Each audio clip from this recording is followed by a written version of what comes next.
Akultur rasa, akultur rasa, sa.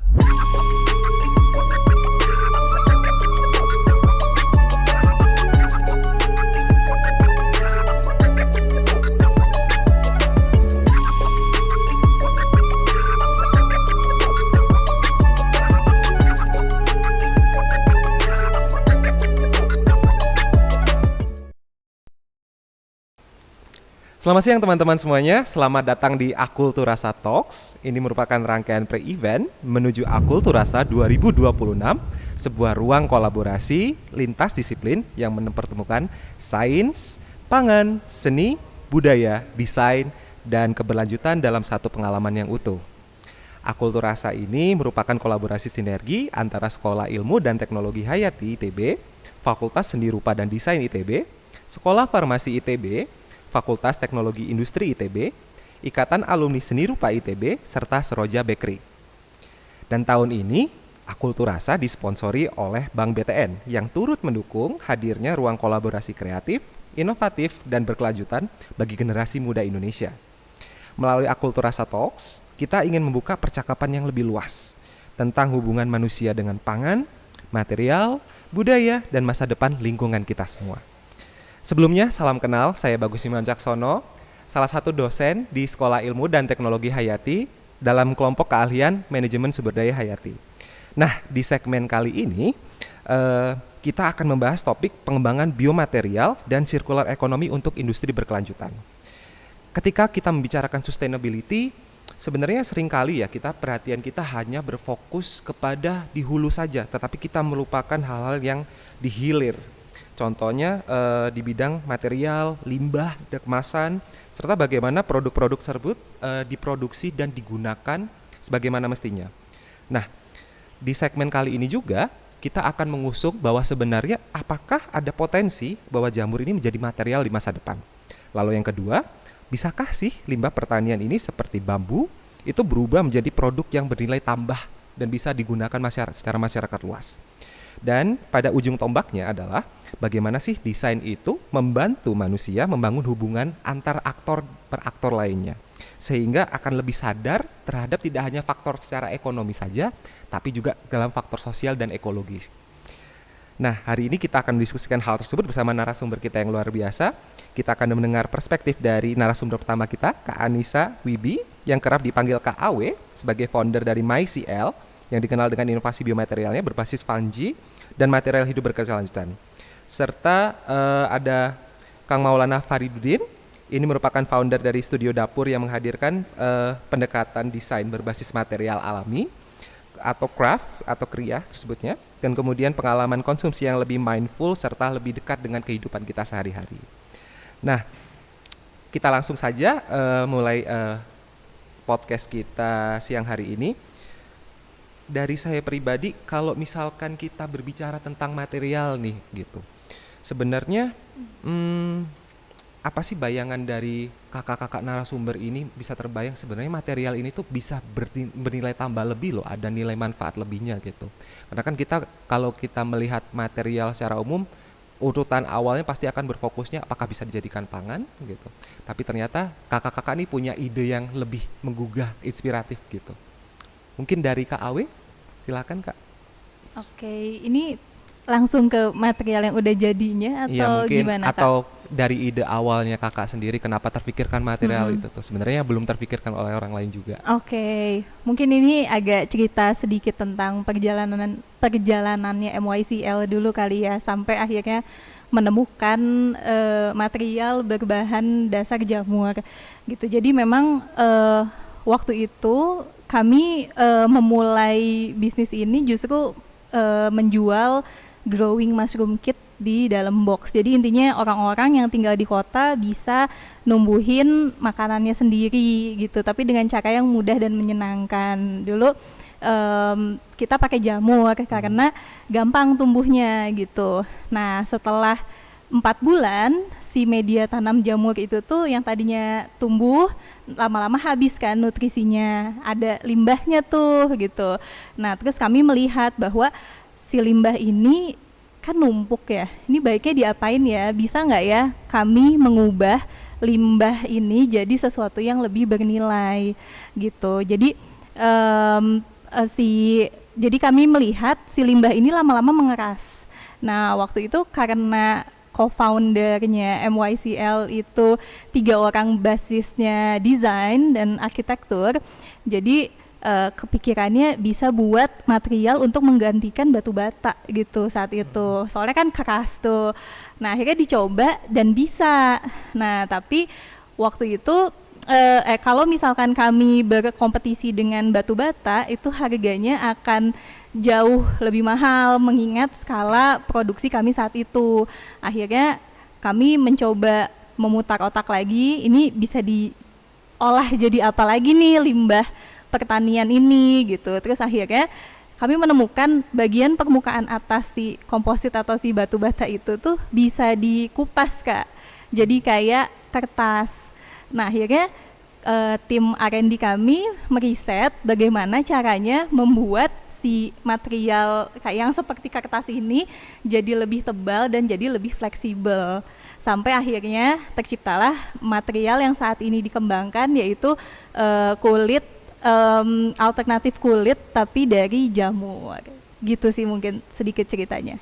Oke, terima kasih Kak Awe. Kalau dari Kang Maulana sendiri, sebenarnya dari Kakak sendiri itu terpikirkan material tersebut tuh seperti apa awalnya, kemudian bagaimana itu bisa mengubah cara pandang dari sisi segi desain gitu Kak. Mungkin boleh cerita. Jadi sebenarnya kalau ini tuh mulainya dari kami kuliah ya. Waktu itu kita kan co-founder dari Studio Dapur itu, kita dari desain produk ITENAS. Nah, di tugas akhir salah satu co-founder kami itu emang meriset tentang bambu gitu. Nah, kalau misalnya kita lihat dari material bambunya sendiri kan, material bambu tuh salah satu material yang paling sustainable ya. Jadi kan dia emang propertinya tuh bisa menyerap oksigen yang karbon yang banyak gitu, terus bisa jadi reservoir air juga gitu kan. Nah, tapi pas kami lihat ke praktek lapangannya, yang kalau misalnya kita lihat dari culture-nya si produk bambu sendiri, itu kan sebenarnya dari culture-nya Indonesia itu udah sangat dekat ya. Misalnya dulu masak pakai bambu kan, misalnya ada bikin lemang kayak gitu. Terus kalau sekarang sate hihit gitu kan masih pakai bambu gitu kan. Maksudnya sangat dekat gitu. Nah, terus pas kami lihat ke pengrajin yang menggunakannya, ternyata itu tuh tidak sebanding sama mereka tuh punya skill untuk membuat produk bambu yang bagus gitu ya. Tapi pas kami lihat kualitas hidupnya itu belum sebaik itulah gitu dibanding dengan skill yang mereka punya kayak gitu. Nah, dari situ kami lihat kan kayak harusnya sih secara praktik nggak kayak gini nih. Ini harusnya mereka tuh juga punya kesempatan untuk bisa dapat hidup yang lebih baik gitu dari skill yang mereka punya gitu. Nah, akhirnya waktu itu kami membangun Studio Dapur untuk bisa mengangkat si value-nya produk bambu dari desain, kualitas, dan juga market yang lebih baik lagi sehingga nanti ujungnya tuh si perajin bambu tuh bisa naik kualitas hidupnya. Tapi kita kan udah berjalan cukup lama, hampir 10 tahun. Dari yang misinya itu jadi berkembang banyak, akhirnya kayak kita mempelajari bahwa hubungan material itu bukan hanya tentang materialnya doang, tapi juga dengan komunitas di sekitar bambunya, terus juga skill yang dimiliki oleh pengrajinnya itu harus seperti apa, sehingga definisi sustainable yang kami pahami pun jadinya ikut berkembang gitu, dari bukan hanya tentang materialnya lagi gitu. Oke, terima kasih Kak Maulana. Nah, kalau misalkan kita kaji lebih dalam lagi nih gitu ya, kan sebenarnya bahan-bahan yang kakak-kakak gunakan ini kan sebenarnya bahan dari hayati ya, atau kita bisa sebutkan bahan yang renewable gitu. Tapi pernah nggak sih Kak sebenarnya terbayang gitu, misalkan kenapa sih kita harus mulai fokus atau bergeser gitu sebenarnya dari arah, sebenarnya kalau dari bahan-bahan sebelumnya kan kita sudah ada gitu, tapi kenapa sih ide atau landasan dasar dari kakak gitu kita udah harus bergeser ke arah yang lebih sustainability, lebih renewable products gitu, jadi bukan hanya produk yang sekali pakai lalu dibuang dan menimbulkan permasalahan lingkungan. Oke, aku dulu. Boleh, silakan Kak Awe. Baik, kalau yang kami lihat saat itu adalah, jadi kan kan kita tinggal di Indonesia ya.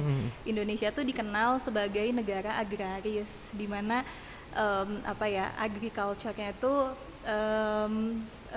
unggul banget lah gitu kan dari sisi agriculture.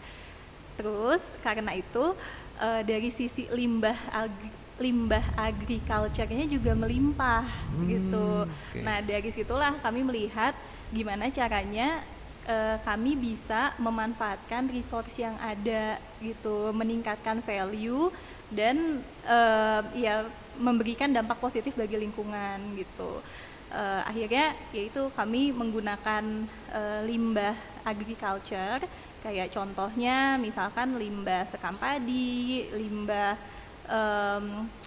kelapa sawit, limbah serbuk kayu seperti itu untuk dijadikan bahan membuat si material ini untuk menumbuhkan jamurnya gitu.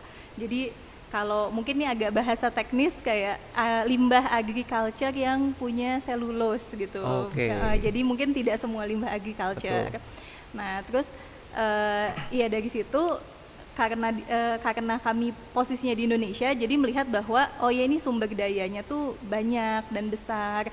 Itu jadi keunggulan kami karena tidak semua negara-negara di dunia ini punya resource sebesar yang Indonesia punya gitu. Jadi akhirnya dari resource ini kira-kira apa nih yang bisa dijadikan nilai tambah. Akhirnya kami menggunakan jamur untuk membuat material-material kami gitu. Jadi berawal dari resource yang ada, jadi kan supply chain-nya tuh ini terjamin gitu, betul. Bahannya. Gitu sih mungkin awalnya. Sangat bagus Kak. Kalau dari Kang Maulana sendiri bagaimana Kak? Kalau dari segi desain gitu, kenapa harus berubah jadi renewable packaging gitu? Kalau kita sih ngelihatnya bukan merubah ya, tapi kayak kita waktu itu melihat kayak kalau di masa lalu malahan packaging itu dari bambu. Gitu kan, bisa kita lihat besek. Iya, betul. Ya kan, besek, terus kayak apa sih tempat telur asin gitu kan, yang di pasar-pasar itu kan kita masih pakai anyaman bambu gitu kan. Nah itu tuh kan sebenarnya secara praktek itu tuh udah sangat-sangat sustainable gitu kan. Misalnya bambu dipakai, udah bisa dibersihin, bisa dipakai kembali gitu kan. Kalaupun misalnya udah rusak, harus dibuang, ya udah dia akan larut sendiri kan ya di alam kayak gitu kan ya. Nah sebenarnya kalau misal kita lihat dari culture-nya, itu tuh yang dilakukan masyarakat Indonesia zaman dulu itu udah sangat-sangat sustainable. Tapi mungkin ada pergeseran ya ketika misalnya ada kepraktisan menggunakan plastik yang sekali pakai, yang kayak gitu-gitu, yang akhirnya merubah perilaku manusianya gitu.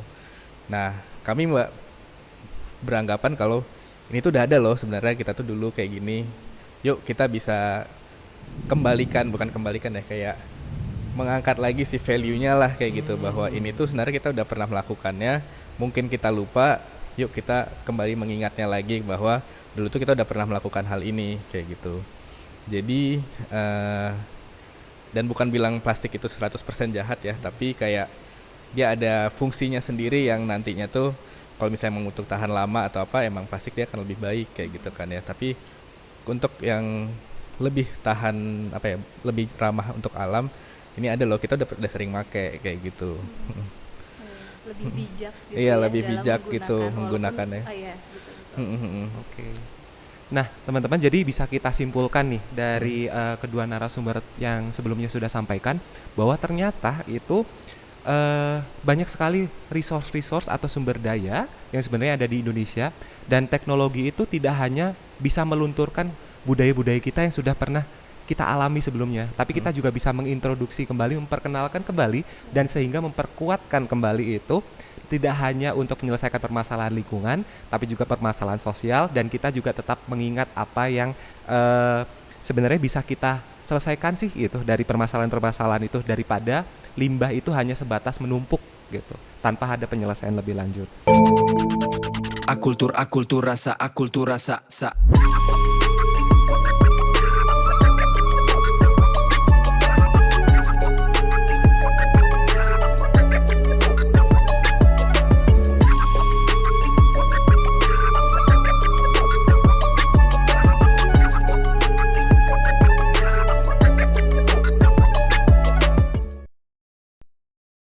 Oke, di segmen berikutnya kita akan kaji lebih dalam lagi tentang MyCL.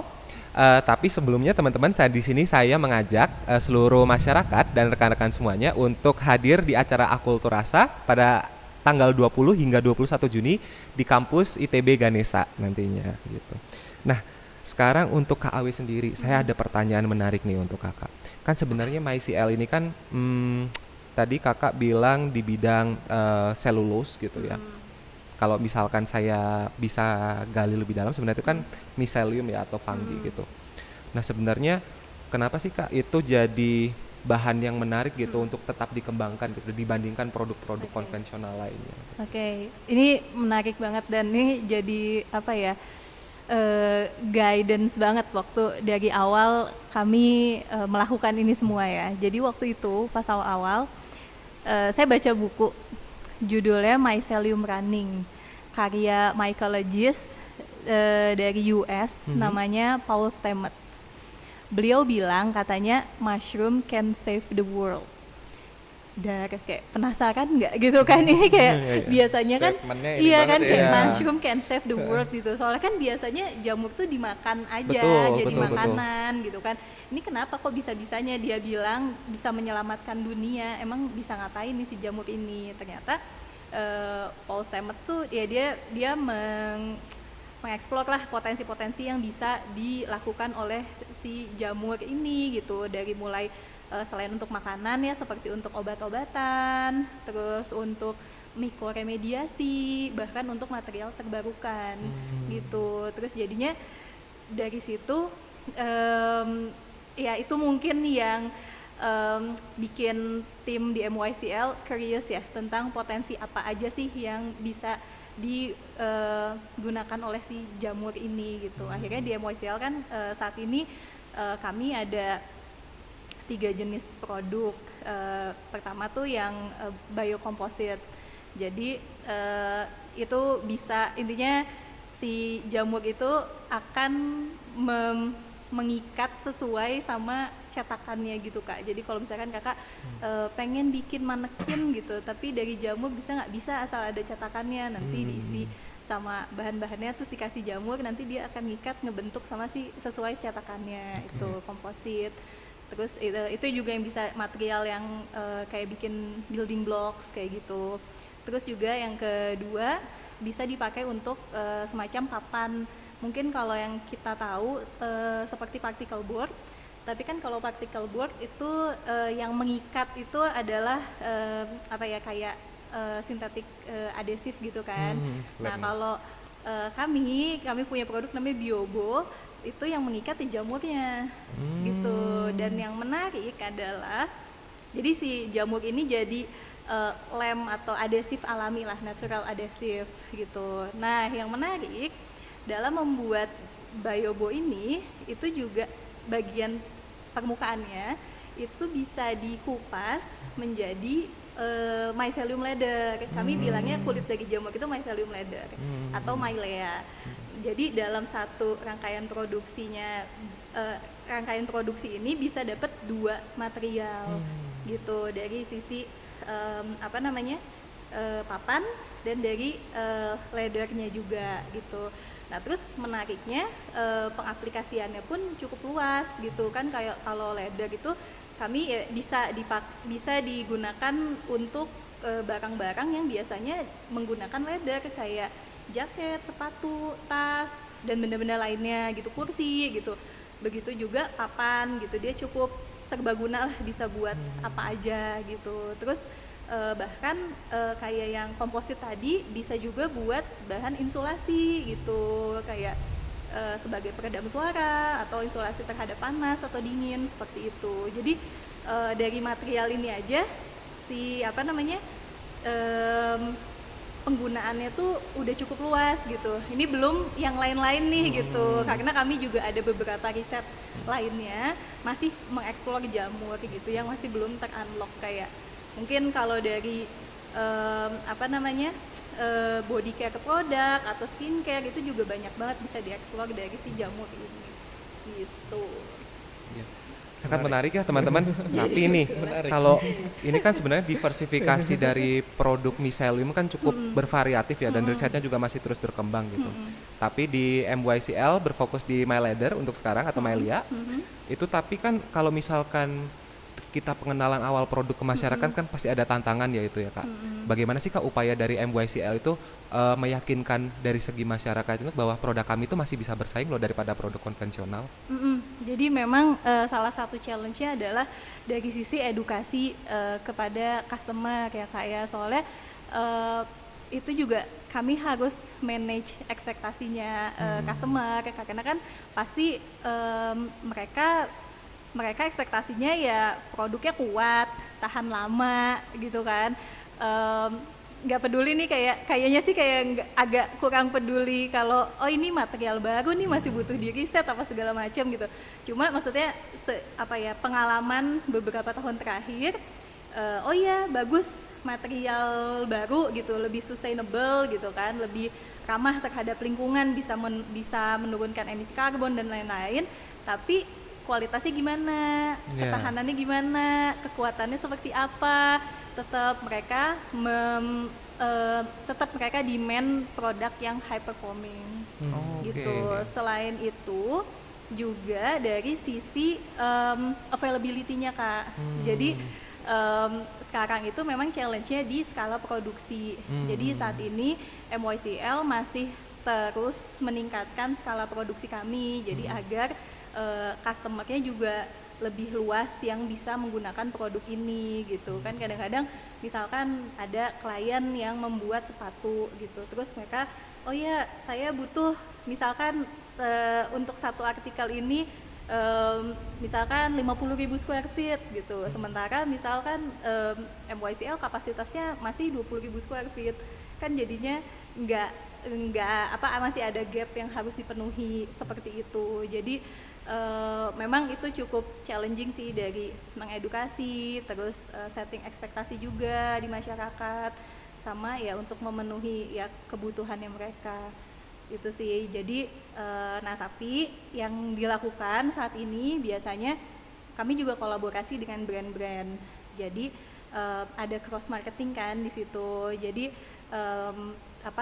harapannya yang mengetahui tentang material ini tuh nggak cuma dari circle-nya MYCL aja, tapi circle brand-brand tersebut gitu. Jadi itu sih mungkin ya upaya-upaya yang dilakukan oleh MYCL. Terus juga kan dari kolaborasi dengan brand, jadinya kan tahu bahwa oh ya si material ini bisa loh dibikin tas jadinya seperti ini, bisa loh dibikin sepatu jadinya seperti ini. Gitu sih, itu ya salah satu upaya memperkenalkan. Oke, kalau dari pandangan MYCL sendiri gitu ya Kak, sebenarnya apa sih upaya yang paling terpenting gitu kalau misalkan bisa disampaikan dalam ya 2 atau 3 kalimat mungkin gitu, dari sekian banyak kan tadi upayanya banyak sekali nih Kak ya gitu, tapi sebenarnya ternyata ini langkah yang paling berdampak besar bagi MYCL sehingga tetap untuk terus maju dan berinovasi gitu Kak. Iya, jadi kalau dari aku sih ini ya lebih ke good product will sell itself gitu. Jadi gimana caranya kita ngedevelop produk ini sebaik mungkin gitu. Jadi dan bisa berfungsi ya, memberikan fungsi yang ya sesuai gitu, yang dicari oleh masyarakat gitu atau community. Jadi memang tetap fokus utamanya di pengembangan produknya yang bisa memenuhi kebutuhan masyarakat. Karena dari situ kan nanti trust-nya juga bertambah bahwa ini material ini juga bisa diandalkan kok gitu. Ini nggak cuma soal ngejual sustainability-nya aja, tapi memang high performance gitu. Itu sih. Oke, mantap sekali Kak. Jadi bisa disimpulkan ya teman-teman bahwa sebenarnya kita tidak hanya sebagai masyarakat umum atau manusia biasa itu secara umum tidak hanya melihat dari segi fungsionalitas saja, tapi kita juga melihat lebih jauh lagi bahwa sebenarnya quality over quantity. Karena dengan adanya kualitas yang baik, masyarakat akan tumbuh dengan percaya sendiri. Betul. Gitu, bahwa sebenarnya ada loh ternyata produk yang sebenarnya kita lihat itu tidak bernilai, tapi dengan pengolahan yang baik, dengan teknologi yang tepat guna, itu akan menjadi produk yang bisa memiliki daya saing yang baik. Nah, kalau kita berbicara dengan quality gitu ya teman-teman, sebenarnya visual gitu itu diawali dengan berangkat adalah dengan desain gitu. Nah di segmen berikutnya kita akan mengkaji lebih dalam dari studio dapur yang lebih berfokus kepada desain di sini. Nah sebelum berbicara lebih itu, acara ini Akulturasa disponsori oleh Bank BTN. Dan saya mengingatkan kembali kepada teman-teman untuk bisa dapat menghadiri di acara inti kami di Akulturasa di Kampus Ganesha pada tanggal 20 hingga 21 Juni. Oke, tanpa berlama-lama kita akan berlanjut ke narasumber berikutnya tentang studio dapur. Nah, kalau dari Kang Maul sendiri nih gitu. Sebenarnya kan produk berbasis bambu ini kan sudah sebenarnya cukup banyak ya, udah dikenal masyarakat lebih dulu lama gitu. Tapi menurut Kang Maul sendiri, kenapa sih masyarakat tuh bisa sempat bergeser gitu dari yang meninggalkan besek tadi gitu menjadi kayak lebih fokus ke plastik lagi? Mungkin itu karena kepraktisan kali ya. Kepraktisan dan juga nilai ekonomi yang dihasilkannya itu apa sih, yang dibutuhkannya itu lebih kecil gitu. Karena dua alasan itu jadi orang lebih banyak bergeser ke sana. Dan juga mungkin dulu pas plastik baru muncul kan misinya juga baik ya. Untuk apa namanya, ya emang dia secara material tuh bisa jangka panjang gitu. Tapi setelah industrinya berkembang dan bisa dibikin banyak, yang bikin rusak tuh adalah behaviornya yang sekali pakai gitu kan ya. Betul, betul. Ya kan, jadi kayak plastik sekali pakai buang gitu kan ya. Nah itu yang akhirnya membuat numpuk di landfill kayak gitu kan ya. Nah sebenarnya itu yang akhirnya merusak. Dan juga mungkin karena dulu kali ya, mungkinnya harus ada riset etnografi yang lebih jauh lagi gitu kan ya. Kayak mungkin karena dulu kita biasa pakai besek, daun pisang apa yang tinggal buang terus hilang kayak gitu kan. Betul. Terus sekarang misalnya pakai plastik terus behavior itu nggak hilang gitu maksudnya. Iya, betul. Bisa jadi kan ya gitu. Mungkin harus ada riset lebih jauh lagi lah kalau soal itu. Nah cuman ya itu kan akhirnya karena kepraktisan dan nilai ekonominya yang bisa lebih mempermudah orang untuk bisa mendapatkannya itu, jadi kan akhirnya bergeser ya. Dan itu juga berdampak ke para pengrajin si beseknya yang dulu misal mereka banyak yang make, terus kan lama-lama makin berkurang. Dan karena berkurang akhirnya si yang bisa bikinnya tuh nggak banyak, terus dan harganya pun juga bisa jadi lebih tinggi kan, karena semakin makin berkurang lah yang bisa yang membuatnya kayak gitu. Jadi ya banyak faktor sih misalnya kalau mau kita lihat ya kenapa pergeseran ini terjadi gitu.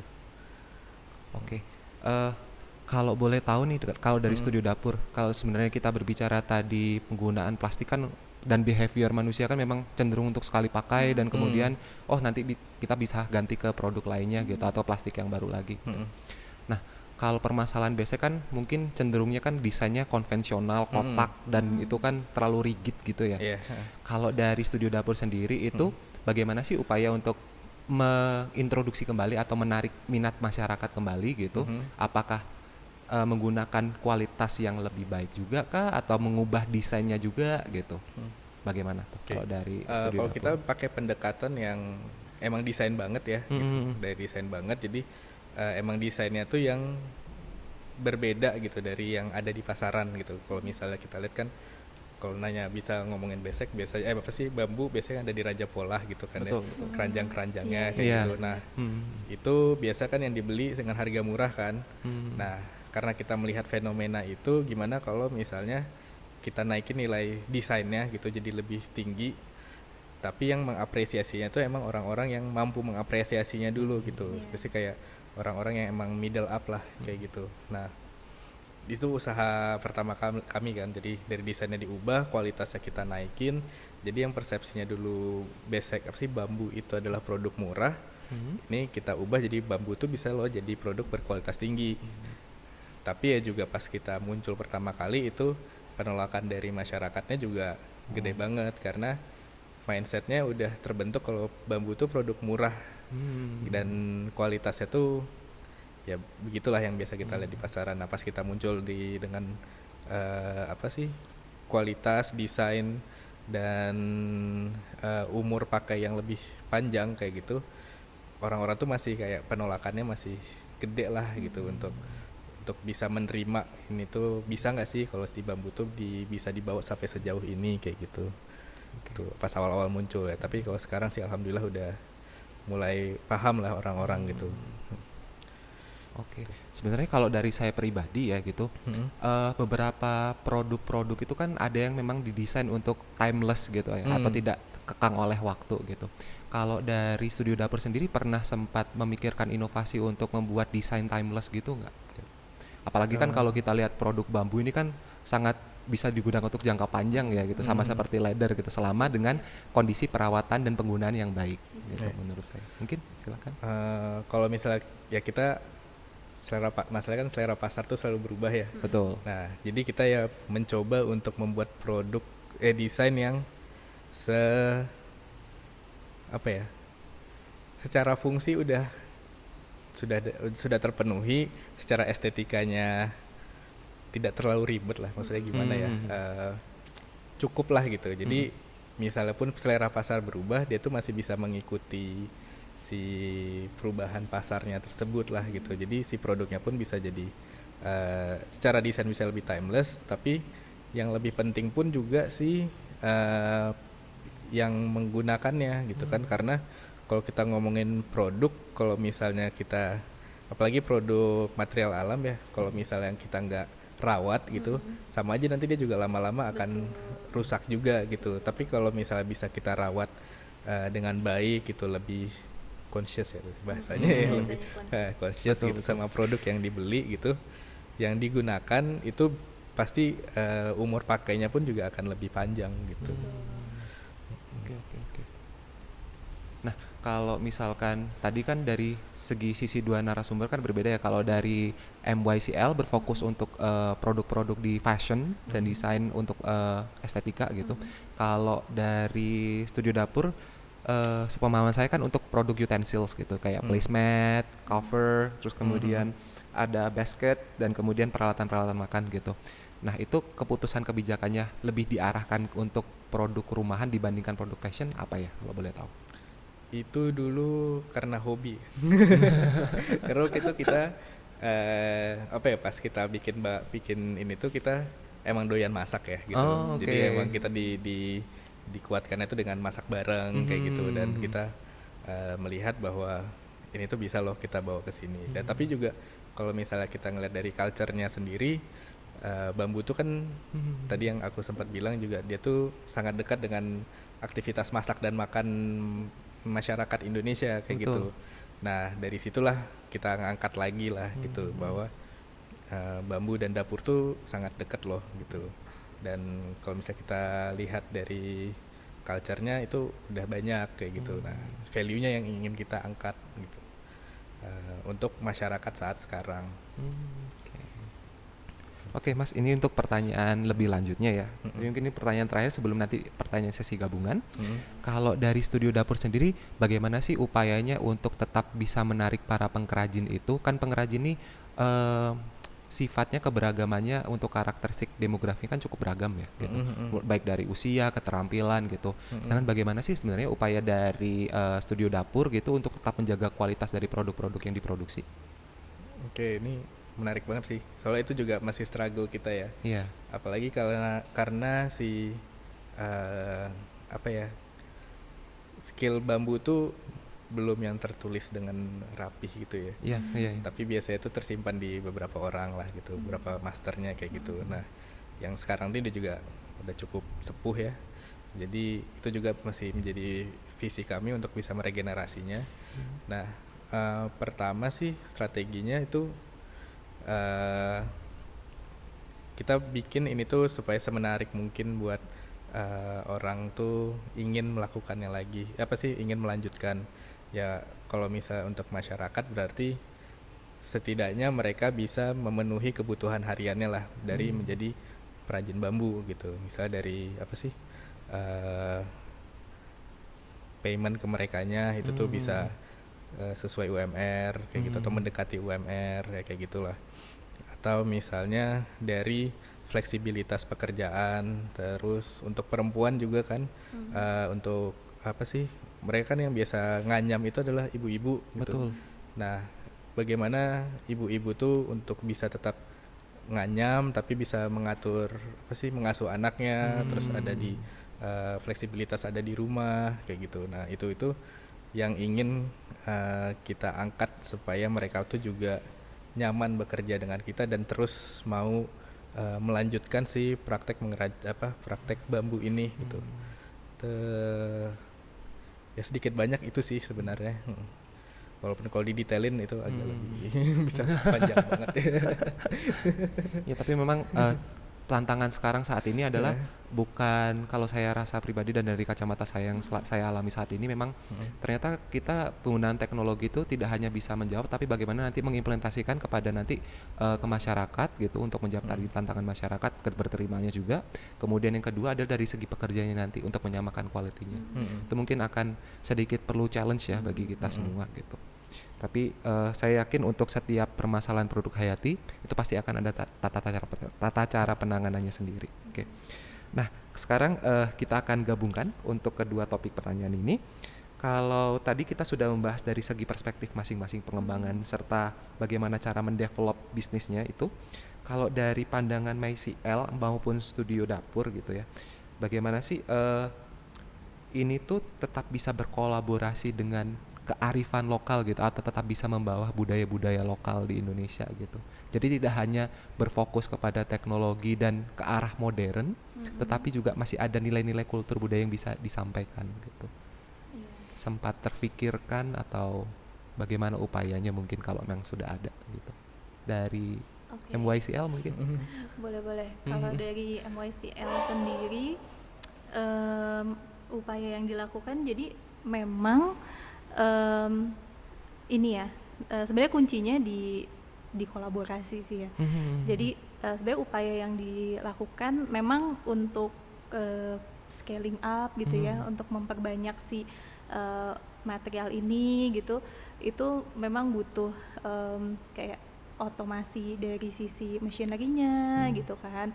Terus juga mungkin kayak aspek teknologi modernnya, apalagi kan kita bekerja dengan makhluk hidup gitu ya, kayak ruangannya apa semua harus dikondisikan gitu kan ya, dari sterilisasinya itu kan cukup krusial dan itu kan membutuhkan teknologi juga gitu kan. Nah, tapi memang untuk bagaimana ini tetap bisa selaras dengan kearifan lokal. Pertama, memang kalau dari MYCL dari sisi sourcingnya, kami menggunakan limbah-limbah di seluruh Indonesia itu sebagai raw material utama untuk membuat si material ini gitu. Jadi walaupun mungkin pabriknya didukung dengan machinery, otomasi, berteknologi tinggi segala macam, tetap sourcing raw materialnya lokal gitu. Terus dan sebenarnya kami MYCL itu juga nggak hanya mengembangkan, tidak hanya membuat produk Kak, tapi juga membuat IP kami tuh. Jadi sehingga harapannya si teknologi ini tuh bisa decentralized di produksinya, nggak cuma di Bandung aja gitu, tapi dengan kami punya IP gitu, kami bisa melakukan produksi misalkan di Riau gitu, mendekatkan dengan sumber material di sana, atau di Kalimantan, atau di Aceh, atau dimanapun gitu. Jadi memang fokusnya nggak hanya, ya kami di MYCL nggak hanya mengembangkan produk, tapi mengembangkan teknologinya juga gitu, memproteksi teknologinya juga, sehingga bisa melakukan kayak licensing bersama partner seperti itu. Terus ya selain itu untuk menyelaraskan lagi dengan kearifan lokalnya, kami pun dibantu oleh ibu-ibu atau community sekitar pabrik tempat kami berada gitu, sebagai tim produksi di MYCL gitu. Jadi kami pun bisa empowering komunitas-komunitas lokal untuk membantu memproduksi si material ini gitu. Kalau jadi one day MYCL itu pernah materialnya digunakan oleh salah satu fashion brand dari Jepang Terus runway di Shibuya gitu. Oh, oke. Terus kita bilangnya from Cisarua to Shibuya Oh, gitu. Soalnya kan sama ibu-ibu lokal di Bagus, Cisarua bagus. gitu to Shibuya gitu. Itu sih jadi mungkin itu ya salah satu upayanya juga. Terus selain itu walaupun memang jadi saat ini tuh market Indonesia terhadap sustainable produk itu tuh masih dalam fase transisi ya Kak ya gitu. Benar, Jadi tapi sudah banyak loh brand-brand yang tertarik gitu. Nah jadi caranya MYCL juga berkolaborasi dengan brand-brand lokal di Indonesia untuk bisa membuat nih si material ini bisa dijadiin apa lagi gitu sih mungkin ya upaya-upaya yang dilakukan. Kalau dari studi dapur bagaimana itu? Untuk tetap membangun kearifan lokal tanpa harus mengikuti perkembangan gaya hidup yang selalu modern gitu. Jadi kalau misalnya kita ngomongin kearifan lokal, si Menganyam sendiri kan juga kearifan lokal dari Nusantara ya gitu. Nah, yang jadi fokus kami itu bagaimana memperpanjang si kearifan lokal ini tetap hidup gitu kan ya. Nah, ketika ngomongin ini tuh juga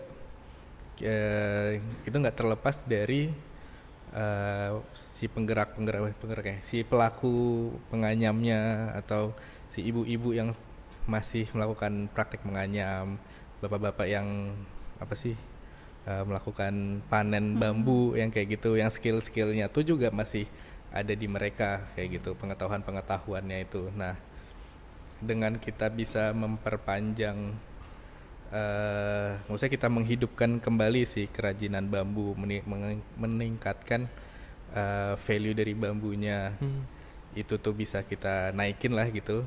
Itu tuh nafasnya mereka pun juga akan semakin panjang sih. Jadi kearifannya pun juga akan hidup lestari, terus berlanjut, tetap lestari gitu. Betul. Dan juga itu kalau misalnya kita kami ngelihat dari sisi komunitasnya ya. Terus kalau misalnya dari sisi desainnya pun juga kami banyak mengambil inspirasi dari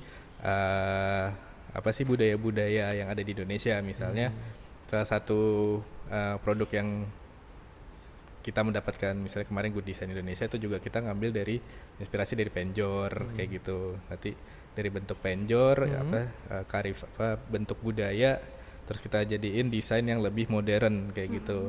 Jadi pesan bentuk budayanya masih dapet, nilai bambunya pun juga meningkat gitu.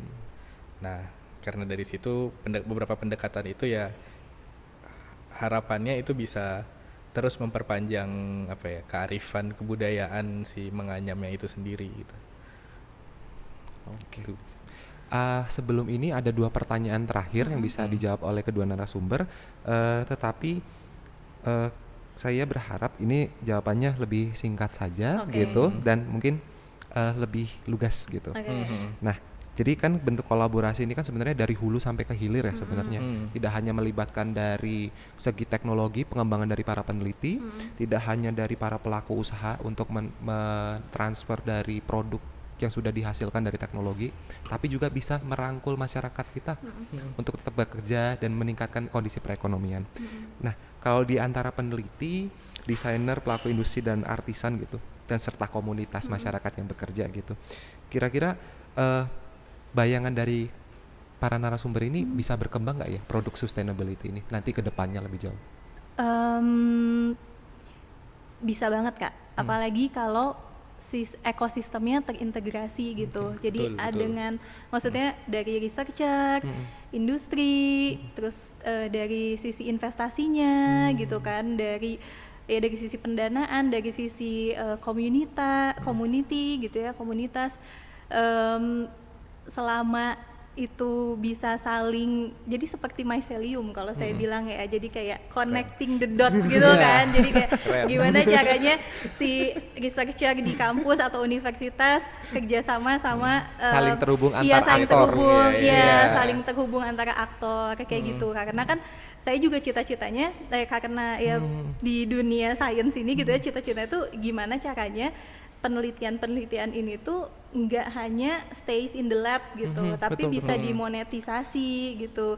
Dan itu tuh juga bukan dan ketika mau dimonetisasi sebenarnya itu juga bukan sesuatu hal yang mudah gitu, tapi kan harus memikirkan juga nih pendanaannya gimana, nanti marketnya seperti apa. Nah, itu gimana kalau punya ekosistem yang terintegrasi satu sama lain, saling terhubung, saling bisa berkolaborasi, pasti akan maju banget. Apalagi ya Indonesia ini sebenarnya kaya loh gitu, Betul, especially saya dari sumber daya alamnya gitu ya. Jadi ya mungkin one day bisa jadi pelopor atau ya di sektor bioekonomi sih kalau saya lihat.